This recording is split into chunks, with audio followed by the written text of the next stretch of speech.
Bom dia, sexto ano! Hoje a gente vai continuar falando sobre a célula.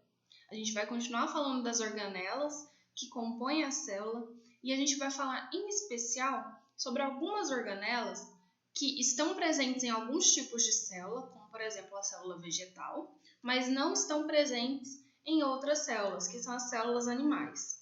Então hoje a gente vai comparar essas duas células e ver o que elas têm em comum e o que elas têm de diferente. A gente está chegando ao fim do nosso capítulo. Deixa eu só organizar isso aqui para a gente. A gente está chegando já ao fim do nosso capítulo. A gente só tem mais 2 aulas sobre a célula.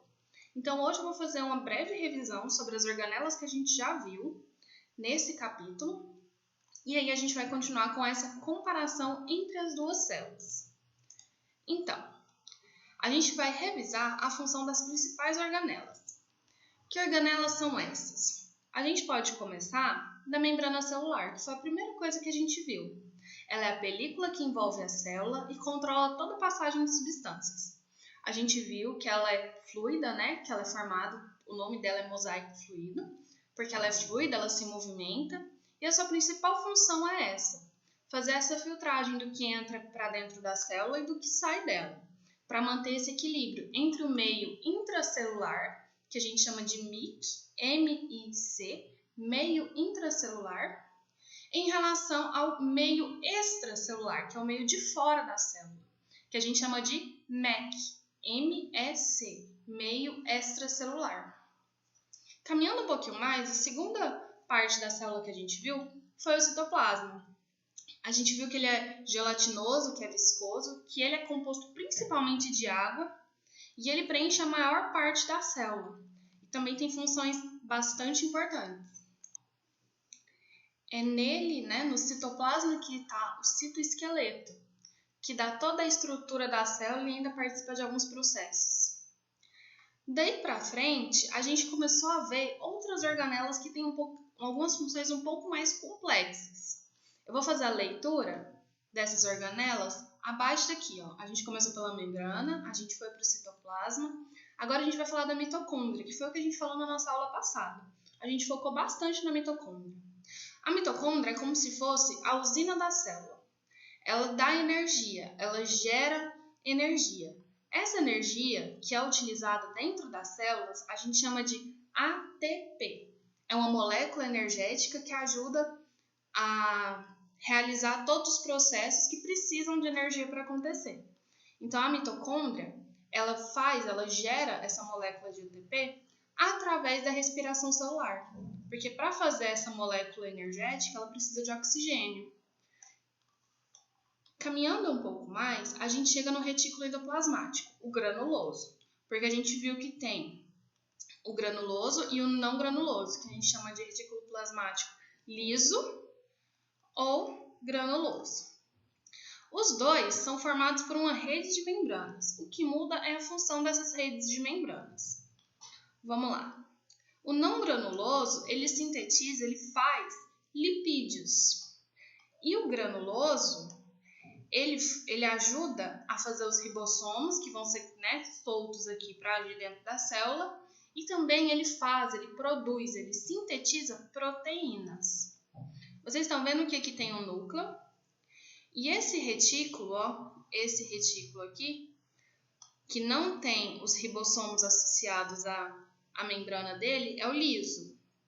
Já o retículo que tem, os granulozinhos, que são os ribossomos, recebe o nome de retículo endoplasmático rugoso. O que acontece? Os dois estão um pouco voltados para o núcleo. Eles têm uma face voltada para o núcleo e uma face voltada para a parede da célula. Por quê? Porque essa rede de membranas ajuda nessa comunicação. Algumas coisas são transportadas para essas redes de membrana para dentro, rumo nessa direção, E outras coisas partem sinalizadas do núcleo para serem transportadas para fora, então passa por essa rede de membranas. O núcleo é como se fosse o cérebro da célula. É ele que contém, o DNA, que controla todas as funções de todas essas organelas que estão dentro da célula. Ela se certifica de que tudo está funcionando bem e que tudo que acontece, tudo que é posto aqui dentro, segue a normalidade. O núcleo vai ser o último tópico, a última organela que a gente vai tratar, porque ela demanda um pouquinho mais de tempo e a gente vai ter uma aula só para falar de núcleo, de DNA. Então hoje a gente não vai falar de núcleo. A gente vai encerrar as outras organelas para sobrar só essa para a gente falar na última aula. Continuando a nossa revisão, a gente também falou do complexo golgiense. O complexo de Golgi ou complexo golgiense, vocês podem falar de qualquer uma das duas formas, ela serve para empacotar todos os produtos que vêm do retículo e liberar, tanto para fora da célula, quanto quando esses produtos são vindos de fora para dentro. Ela faz o empacotamento, né? Ela coloca as coisinhas, todas as moléculas e substâncias dentro de uma membraninha menor para poder circular na célula sem afetar as outras organelas. Os ribossomos, a gente viu que ele pode estar ligado ao retículo ou livre na célula, mas de qualquer forma a sua principal função é formar proteínas. A gente vai ver que a proteína, todas as proteínas que a gente fala que são produzidas e liberadas dentro da célula, existe um porquê e elas estão muito ligadas à função do núcleo. Então isso de coisas que transitam dentro da célula, a gente também vai ver na nossa aula de núcleo. Por enquanto, a gente só precisa lembrar de quais são as organelas e quais as suas funções. Agora a gente passa para o lisossomo. O lisossomo é como se fosse o sistema digestivo da célula. A sua principal função é digerir tudo que entra e processar. O lisossomo, aqui ó, eu estou nessa parte aqui para vocês me acompanharem bem. O lisossomo ele é composto de várias enzimas que são usadas, né, para digerir, para degradar as moléculas que, né, por algum motivo estão ali e já não são mais utilizadas. Os lisossomos eles podem até mesmo ajudar a degradar toda uma organela, quando essa organela já está velha, ela precisa ser substituída. E os centríolos, que a gente falou, né, também nas nossas aulas passadas, eles são 2 cilindros proteicos que controlam e ajudam na divisão celular. Eles também são responsáveis quando a célula tem cílios ou flagelos, a formar esses cílios e esses flagelos. Então, a gente termina aqui a nossa revisão das principais organelas que estão dentro da célula. E o que acontece? Existe uma diferença entre a célula animal e a célula vegetal. Essa diferença se dá porque elas têm funções diferentes. Todas as organelas que eu falei no slide anterior, que a gente acabou de passar, como vocês podem ver aqui, ó, o núcleo tem nas 2 células, o retículo endoplasmático granuloso e o liso também tem nas 2 células, o lisossomo, o citoesqueleto, a mitocôndria também está presente nas 2 células. As 2 células são compostas por citoplasma, por complexo de Golgi. E as 2 células também têm membrana plasmática. Então, tudo que a gente viu que a célula animal tem, a célula vegetal também tem. Só que a célula vegetal ela tem algumas organelas a mais. E é nessas diferenças que a gente vai focar hoje. Essas organelas a mais, essas estruturas a mais que a célula vegetal tem, são a parede celular, que é mais uma membrana protetora além da membrana plasmática. Ela também tem o cloroplasto, que é responsável pela fotossíntese, e a gente vai aprofundar nisso um pouco mais tarde, quando a gente for falar dele. E ele também tem um vacúolo bem diferenciado, e a gente vai ver que não são todas as células animais que têm vacúolos, como as células vegetais. Então, no livro, vocês vão começar a acompanhar a partir da página 95. Então, até aqui, a gente viu todas as organelas que são comuns, tanto para a célula animal quanto para a célula vegetal. Na página 95, já começa falando dos cloroplastos. Mas eu quero começar com vocês falando sobre a parede celular. A parede celular, ela é uma membrana extra, formada de celulose, então ela é rígida, que ela é feita, né, que ela está presente nas células vegetais para dar uma maior resistência, garantir que o meio interno e o meio externo estejam em equilíbrio. Por quê? Porque a célula vegetal, ela sofre muito mais com perda e ganho de água. Então, se essa célula encher demais de água, ela não pode simplesmente estourar. Então, essa membrana extra, que é a parede celular, ela é responsável por evitar que essa ruptura aconteça. Vamos fazer a leitura desse breve parágrafo que eu escrevi aqui para vocês. Além da membrana plasmática, uma parede celular que reveste externamente, ela também está aqui, ó. A membrana está na parte de dentro e depois da membrana tem uma segunda, que é a parede celular. Ela é formada principalmente por celulose e garante maior resistência à célula vegetal. Para quê? Como eu disse antes, evitar que essa célula estoure, evitar que ela rompa por causa da entrada de água. Além disso, ela também é responsável por dar o tamanho e a forma da célula vegetal. E proteger é uma barreira a mais que protege a célula contra a entrada de patógenos. Patógenos são micro-organismos que querem invadir a célula, né, e se aproveitar das organelas que existem nela. O que acontece? A parede celular, ela dá esse formato certinho, né, responsável, como eu disse aqui, pela forma e o tamanho. Ou seja, a célula animal, quando ela fica com pouca água, ela murcha.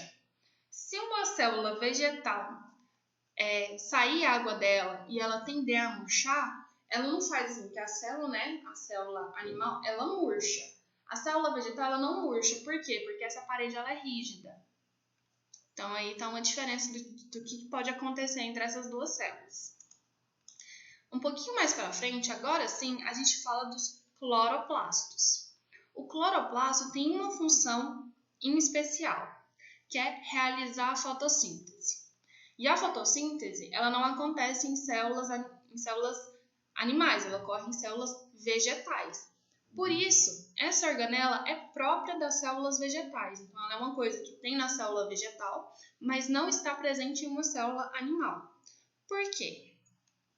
Porque o cloroplasto, assim como a mitocôndria, como a gente viu na nossa outra aula, está dentro daquela mesma teoria endossimbiótica que a gente viu. O que acontece? O cloroplasto, ele absorve a luz.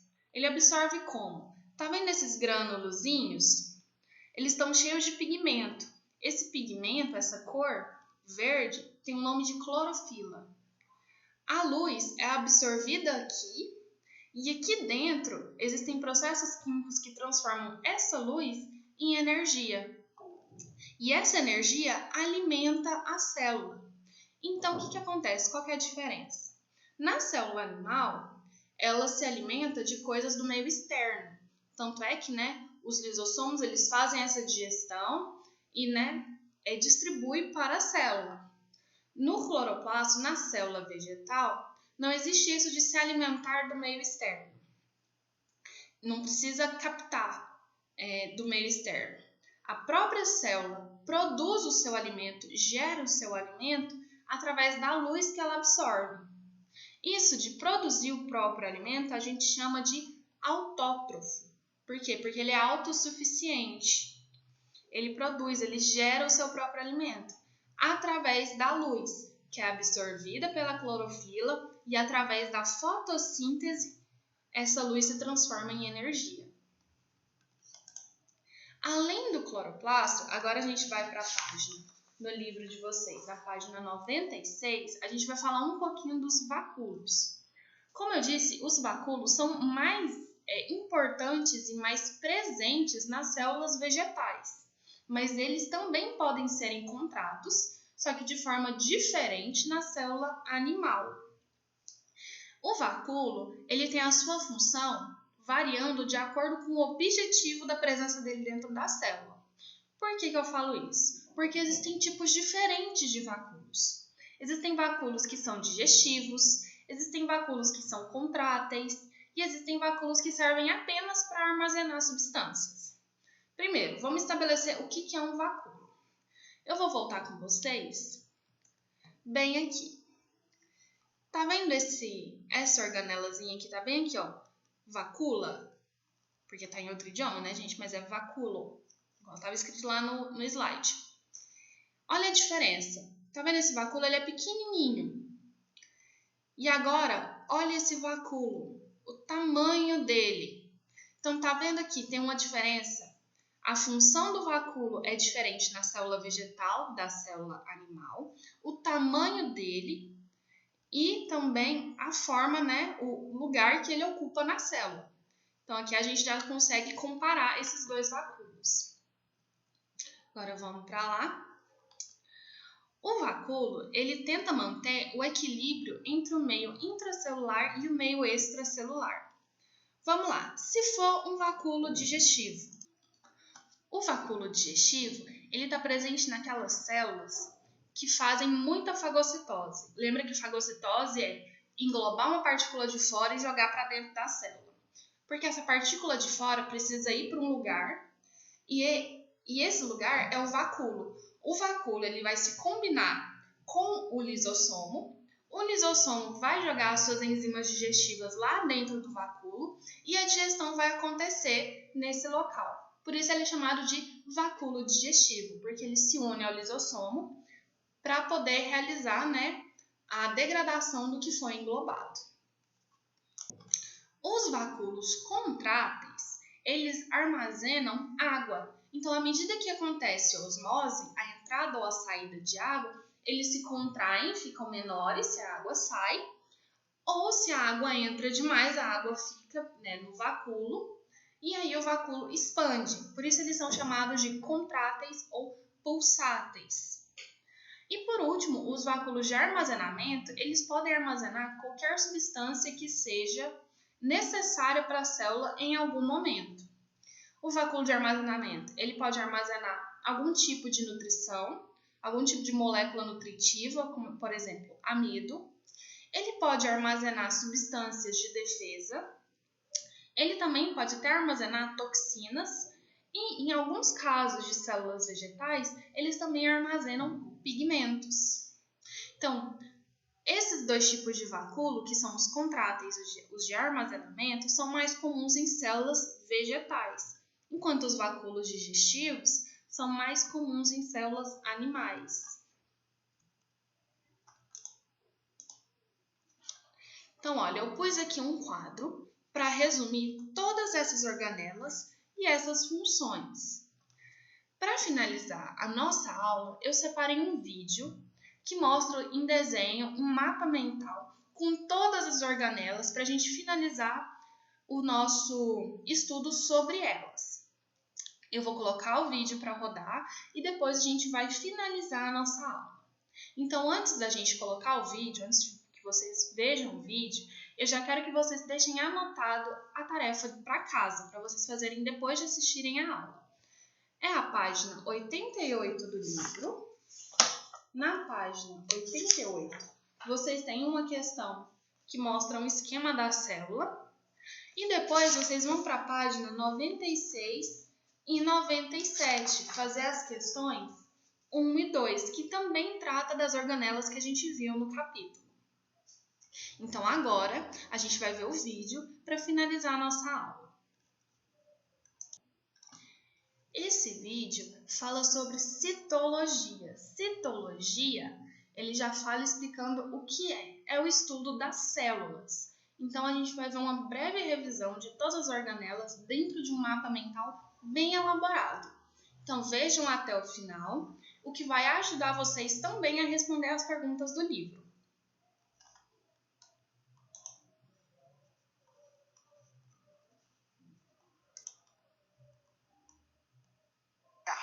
Que é esse tema de hoje? Pois muito bem, queridíssimo aluno. A citologia nada mais é que o estudo da celulínea das células. Sem mistério até aqui, né? Bom, acontece que se fosse só isso, era fácil demais, não é verdade? Todas as células que existem na natureza podem ser classificadas em dois tipos, as procariontes e as eucariontes. Na real, a diferença entre elas não é nada complexa.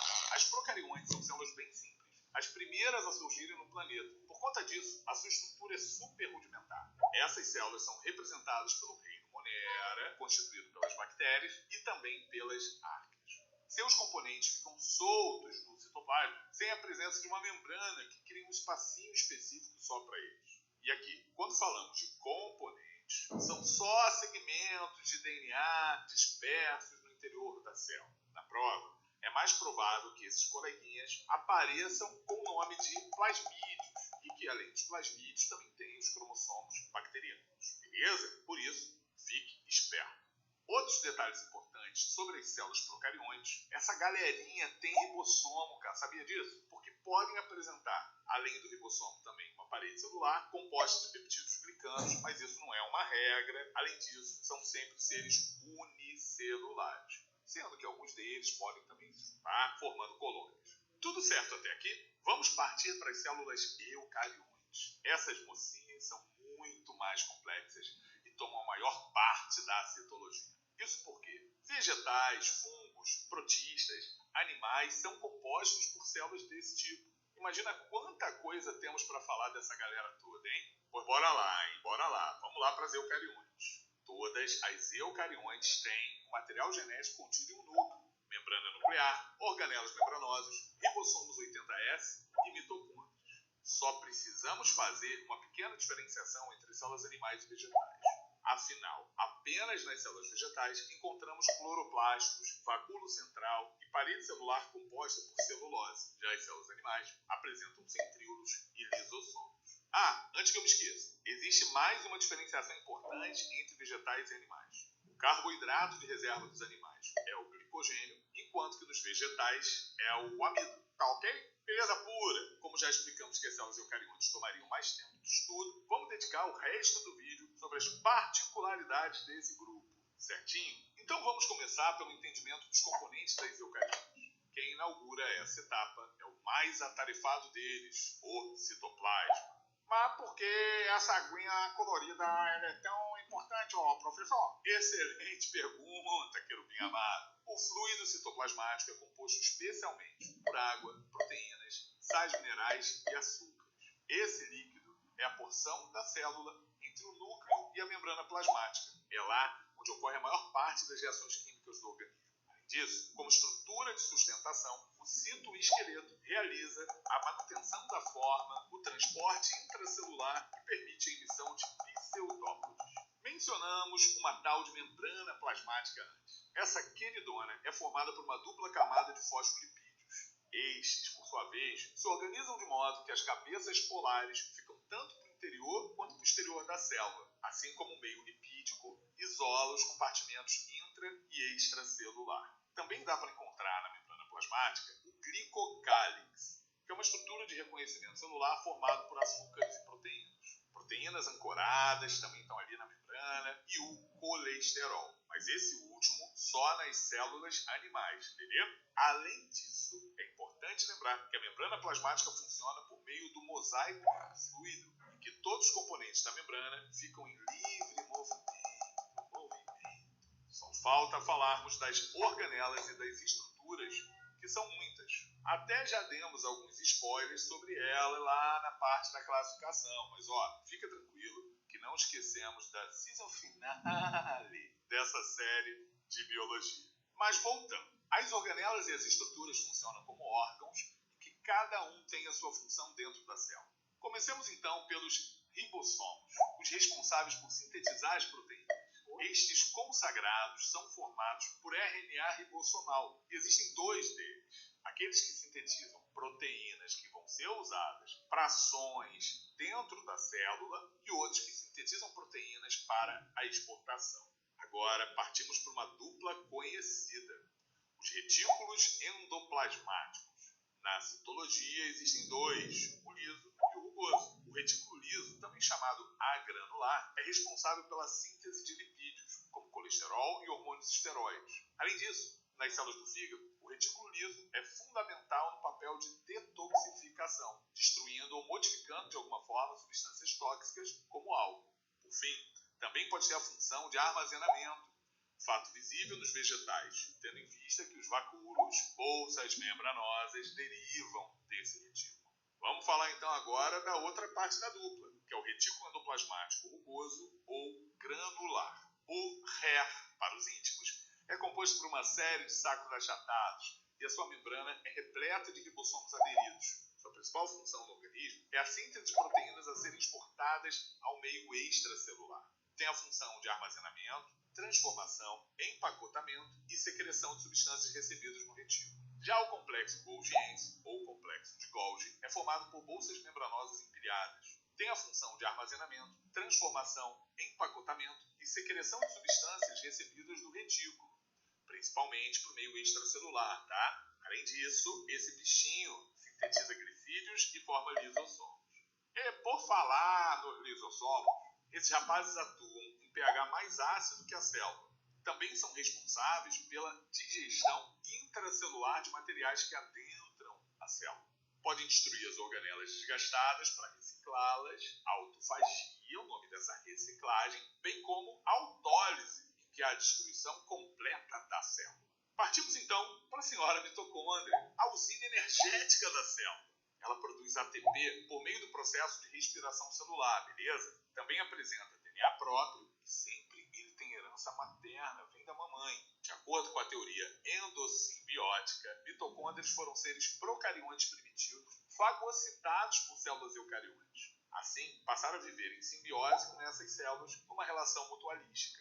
Evidências para isso são o DNA circular das mitocôndrias, ribossomos 70S e a presença de uma membrana dupla. Já o cloroplasto tem origem similar à da mitocôndria. Presente em células vegetais, a organela é repleta de clorofila. Isso mesmo, estamos falando de quem? De quem? Da famosa fotossíntese, processo que o cloroplasto realiza muito bem, obrigado. Calma que já está acabando, viu? Nada de mudar de aba justa agora, fica bem. Os centríolos são responsáveis pela divisão celular animal, auxiliando na movimentação dos cromossomos durante tal divisão. Além disso, formam cílios e flagelos.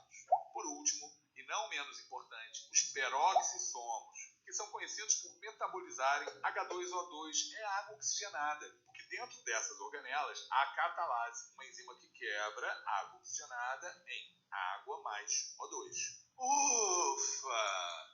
Tá vendo como a citologia é super relevante para os seus estudos? Não esqueça de baixar. Essa foi a nossa aula de hoje.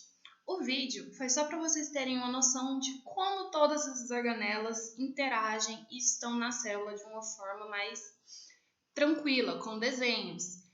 Fica para casa e a gente se vê na próxima aula.